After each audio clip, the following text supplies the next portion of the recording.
Un saludo para todos los cubanos que nos pueden ver dentro o fuera del país. Bienvenidos a este nuevo espacio que hemos creado precisamente para poder conversar con ustedes acerca de todos los temas que nos interesan como cubanos.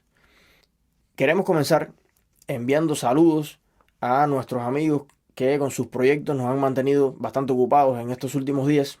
Primeramente, el nuevo número de la revista Voces que estuvimos allí compartiendo con Joanny. Ya no cabemos en aquel local tan pequeño. Por otra parte, bueno, el SAT que estuvo funcionando ayer, que se trató fundamentalmente acerca de la cultura hippie, que es una cultura muy revolucionaria y que por mi parte, bueno, pues aprendí muchísimo ayer, y que terminó con 3 canciones del gran negro bueno que es Raudel, cantante de Escuadrón, que bueno, nos conmovió mucho con sus canciones. Por otra parte, quería enviar un saludo a nuestro amigo Ricardo Lara de la televisión de Las Tunas, y también al pastor de la iglesia en el Rincón, del pastor Giovanni, que bueno, pronto estaremos por allá con él, si Dios lo permite. Bueno, hoy estaremos hablando en Un Cubano Más acerca de el ciudadano. El ciudadano que creemos que constituye el tesoro de la sociedad. Y nosotros creemos que el ciudadano no sale de la nada. El ciudadano hay que construirlo, hay que educarlo. Y el mejor resultado en la formación de los hombres y las mujeres en una sociedad, pues es que logren ser ciudadanos. Porque ciudadano, en nuestro concepto, es ver reflejado en cualquier ser humano la realización de todos sus derechos.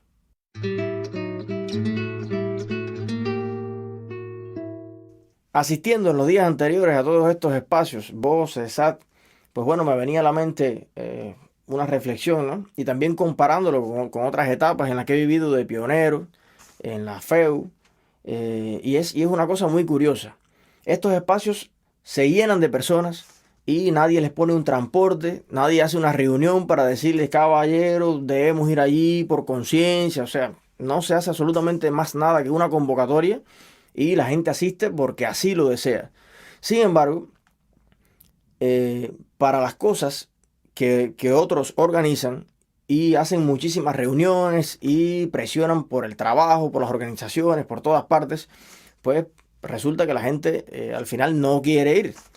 Y donde la gente sí quiere ir, pues resulta que está prohibido entonces. Como por ejemplo los conciertos de Porno para Ricardo, de Aldeano, de Escuadrón, estos mismos espacios que estaba yo mencionando, y que a fin de cuentas es lo que es ilegal, o sea, lo que la gente quiere hacer. Es increíble realmente.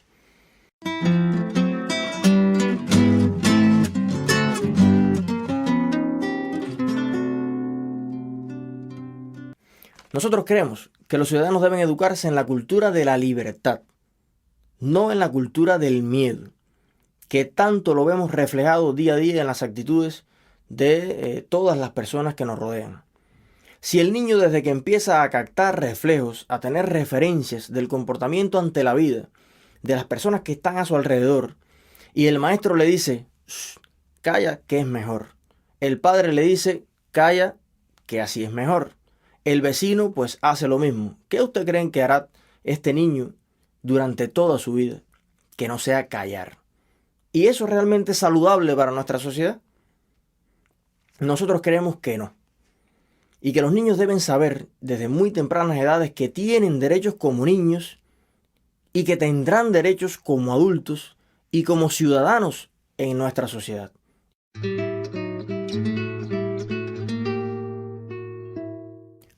Hoy los invitamos a pensar acerca de si es prudente que desde que el niño tiene una edad muy temprana y todavía no está en condiciones de escoger su proyección política, sobre todo la política, pues si es justo que alguien escoja por él y que un niño que no entiende qué es lo que es comunismo o qué es lo que es socialismo esté repitiendo como un papagayo pequeño en una escuela primaria, pioneros por el comunismo, seremos como el Che. Con todo lo que encierra esta frase y que va creando un molde ideológico que él no escogió. Hay muchos procesos jurídicos que tienen que ver con la patria potestad, con un grupo de derechos legales que protegen a los niños, que no permiten que los niños tomen un grupo de decisiones hasta que tengan una edad en que sean conscientes de las consecuencias de sus decisiones. Sin embargo, a veces los padres pues permiten que un sistema educacional influido por el gobierno tome ya decisiones muy importantes en la vida de los niños y además lo obliga a repetirla diariamente hasta que cree un esquema en su mente. Y es importante desde el punto de vista psicológico, sobre todo, estudiar el efecto que tienen las personas cuando ya tienen una edad en la que pueden participar de la sociedad.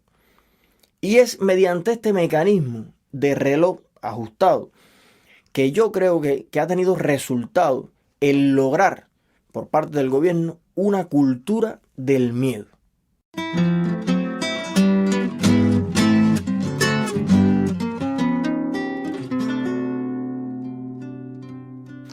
Cuando yo estaba en la primaria, no me di cuenta de cosas que ahora puedo ver. Por ejemplo, una asignatura que no se le prestaba prácticamente ningún respeto era la asignatura de la educación cívica. Pareciera más importante que las personas aprendiesen matemáticas, aprendiesen español, literatura, aprendiesen otras ciencias. Sin embargo, la ciencia de la vida, la ciencia de la convivencia, la ciencia del respeto, prácticamente quedaba replegada a cuando pudiera haber algún encuentro. Incluso en muchas escuelas no había ni profesor para que impartiera esta asignatura. Y yo pienso que es un error muy grande no tener en cuenta la influencia que la formación como ciudadano tiene en la educación y en la futura proyección de todos los hombres y las mujeres.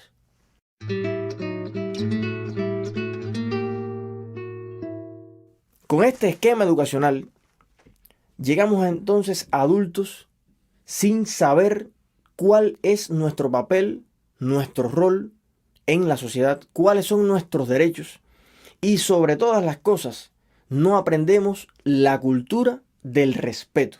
La cultura del respeto al otro ciudadano, pero sobre todas las cosas también la cultura del respeto a uno mismo.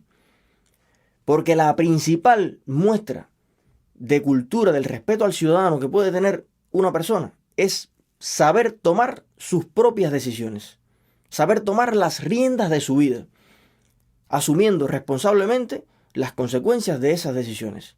Pero constantemente en nuestra sociedad estamos viendo cómo muchísimas personas tienen supuestamente la autoridad para tomar nuestras decisiones, las decisiones que debieran ser personales.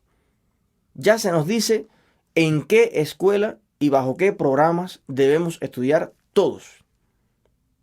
Programas que no son diversos, que no son lo suficientemente amplios en su concepto, sino que responden específicamente a una ideología. Ya se decide de antemano qué podemos estudiar en un futuro y en qué podemos trabajar. Pero no solamente eso, sino también cuánto podemos ganar en el trabajo que hacemos. Ya se nos quita la posibilidad de ser dueños de nuestro trabajo, de nuestra inteligencia, de nuestra mano de obra, y establecer un negocio con el centro donde deseamos trabajar, en cuanto a salario, en cuanto a otras compensaciones. O sea, yo me gradúo como ingeniero y ya desde que soy un niño puedo saber cuánto voy a ganar si soy ingeniero, independientemente de cuánto talento tenga, de cuánto sea capaz de crear, de cuánto sea capaz de aportar, de cuánto pueda yo hacer crecer una empresa, una industria, un negocio. O sea, estoy obligado a tener un salario fijo durante un número de años hasta que ya me jubile y tenga también, lo puedo saber desde niño, cuál va a ser mi pensión en caso de que trabajara ese número de años. Sin embargo, nosotros observamos una tendencia en el mundo que no es nuevo para nada, en el mundo democrático, en que cada ciudadano es dueño de su trabajo y tiene la libertad de establecer un contrato donde esté plasmado o estén plasmados todos sus intereses. Y si no desea trabajar bajo ciertas condiciones, pues puede cambiar y trabajar en otro, sin ningún problema, sin que esto represente ningún tipo de traición, ni deserción, ni absolutamente nada. Simplemente se asume que el ciudadano es libre de hacer con su vida lo que entienda dentro del marco de la ley. Sin embargo, Si un ciudadano cubano, por ejemplo, quisiera viajar a otro país, tiene que pasar por las manos de un número infinito de personas el permiso que le otorga la posibilidad de salir del país. Como si no tuviéramos derecho a pasar unas vacaciones en cualquier parte. Pues pasa así, que por encima de la ley existen personas que pueden simplemente con un no negarle la posibilidad a un cubano de que salga del país, pero no solamente ese, que es el caso ya diríamos extremo, sino precisamente una baja laboral. Nadie puede en Cuba decidir cambiar de trabajo sin que otras personas lo autoricen. Porque puede usted marcarse para siempre y no poder establecer un contrato en ninguna otra institución estatal. Además, sobre todo las personas más mayores asumen como única forma de trabajo un trabajo con el Estado, donde usted va a un lugar, se sienta en una oficina o en un puesto de trabajo y está allí 8 horas y gana un salario al mes. Pues ese es el concepto de trabajo que se ha construido en la sociedad cubana. Y entonces, pues las personas que viven de su intelecto, que viven de sus ideas, que pueden en su casa desarrollar un grupo de actividades en colaboración con personas dentro o fuera del país y que así también pueden solventar a su economía, mantener a sus familias, tener otras alternativas, pues todo esto está fuera del contexto de lo que es un trabajo. O sea, alguien se tomó la atribución de definir lo que era trabajo. Y quién trabaja y quién no trabaja.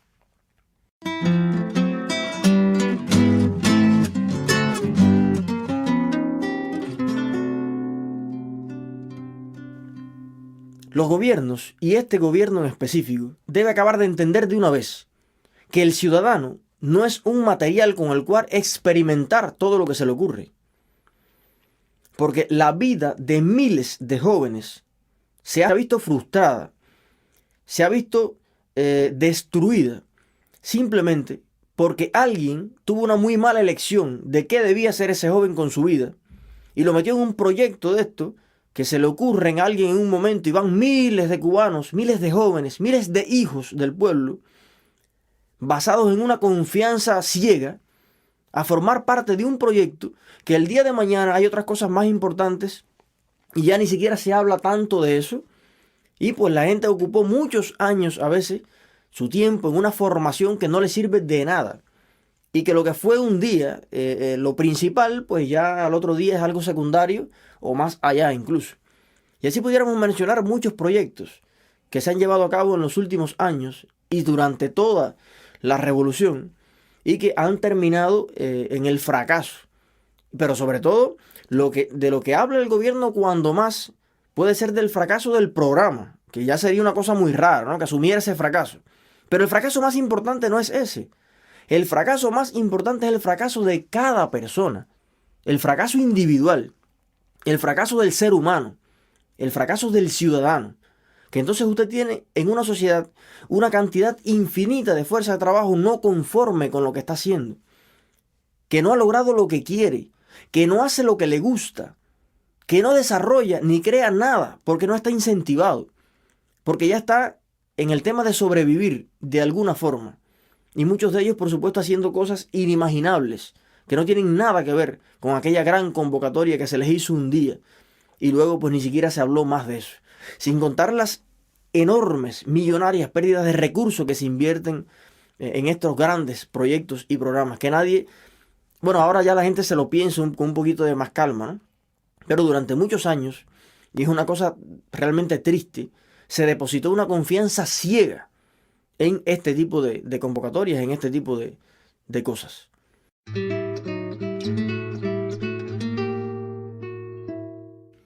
Si pusiéramos hoy en discusión en Cuba muchísimas de las leyes que hoy tienen vigor, ¿ustedes creen que la totalidad o la mayoría de los ciudadanos apoyara esas leyes? ¿Son democráticas muchas de las leyes que están vigentes hoy en el país? ¿A quién se consulta para poner leyes aduanales, leyes migratorias, leyes políticas que constantemente atentan contra la libertad del ciudadano? ¿Cuántos ciudadanos, qué ciudadanos formaron parte de las decisiones que conllevaron a esas leyes? Nuestros jóvenes deben comprender que las leyes no son perpetuas. Las leyes se hicieron para cambiarse también, cuando el momento, la experiencia o el contexto así lo determine en función del bien común. Se supone además que todas las autoridades que forman parte de una sociedad, de un país, de un gobierno, de una nación, pues fueron creadas en algún momento por los propios ciudadanos para facilitar, para mejorar su vida, su seguridad. Es increíble ver cómo pueden confabularse todas las autoridades ciudadanas precisamente para hacer todo lo contrario y atentar constantemente contra el ciudadano, que llega a ser indefenso a un poder que en algún momento él mismo creó. El ciudadano debe sentirse que vive en su país porque quiere vivir en su país. Nadie escoge el lugar donde nace. Y además, durante toda su vida debe tener la posibilidad de cambiar de lugar si así lo estima necesario, de vivir en otro país sin ningún tipo de problema. Pero al mismo tiempo debe conservar la posibilidad de regresar a su país. Desde que nacemos, tenemos una patria, tenemos una tierra, tenemos un lugar que de algún modo nos sentimos estrechamente relacionados con este lugar. Y está demostrado que a Cuba no se olvida. Sin embargo, algunos se atribuyen el derecho de, cuando un cubano permanece fuera del país, un espacio de tiempo que de paso es muy corto, privarlo de su ciudadanía, privarlo de sus derechos como ciudadano y obligarlo a ser un extranjero cuando regrese, si puede regresar, un día a su patria. ¿En qué momento los ciudadanos cubanos decidieron que esto fuera así? ¿Quién se atribuyó la autoridad, la facultad de decidir cuándo uno deja de ser cubano? Y así pudiéramos poner infinitos ejemplos en la que de verdad nosotros no nos percatamos de cómo se ha ido el tiempo tan rápido y cómo un sistema se ha convertido en algo que está totalmente en contra de nosotros. Esto es un fenómeno que ya nos hemos documentado al respecto y prácticamente en ningún país democrático, y mucho menos de los desarrollados de hoy en día, pues tiene ningún tipo de sentido esta ley. Usted puede permanecer en cualquier país del mundo el tiempo que así lo estime conveniente. En primer lugar, a su gobierno no le interesa cuándo usted va a salir o cuándo va a regresar. Por el contrario, las embajadas que tiene situadas en casi todos los países del mundo, pues están encargadas de garantizar su protección, su apoyo, su asesoramiento, para que un ciudadano del país que sea siempre se sienta protegido, se sienta apoyado en el lugar del mundo donde se encuentre. Sin embargo, no solamente pareciera que el gobierno cubano trabaja en contra del ciudadano, sino también todas sus embajadas en el mundo. Porque cuando algún cubano que vive en otro país necesita hacer una serie de trámites, incluso para poder viajar a su país, cuando usted analiza todo lo que tiene que pagar, todos los documentos que tiene que actualizar, todo el trabajo que tiene que pasar, parecería que Cuba no quiere recibir a los cubanos, no quiere que regresen. Y es una sensación triste que se le transmite a los hijos de este país, que debieran sentirse a gusto de regresar a ver a su familia, a ver a su patria. Por tanto, se ha hecho bastante difícil vivir en Cuba, porque estamos privados totalmente de tomar decisiones con nuestras propias vidas. Alguien las toma por nosotros. Debemos tener en cuenta que cuando el gobierno o cuando alguien se atribuye esa decisión de despojarte de tu condición de cubano, no solamente pierdes tu ciudadanía, tu identidad, tu país, tu patria, pierdes también tus bienes, que es realmente el resultado de tu trabajo de toda la vida. Y lo que tú construiste para tus hijos, para tus nietos, para las futuras generaciones. O sea, yo creo que este tipo de leyes constituye un robo descarado a todo lo que ha logrado un individuo decentemente en su país. Por tanto, son de las tantas cosas que debiéramos reflexionar sobre ellas y reclamar de inmediato que se cambien por completo.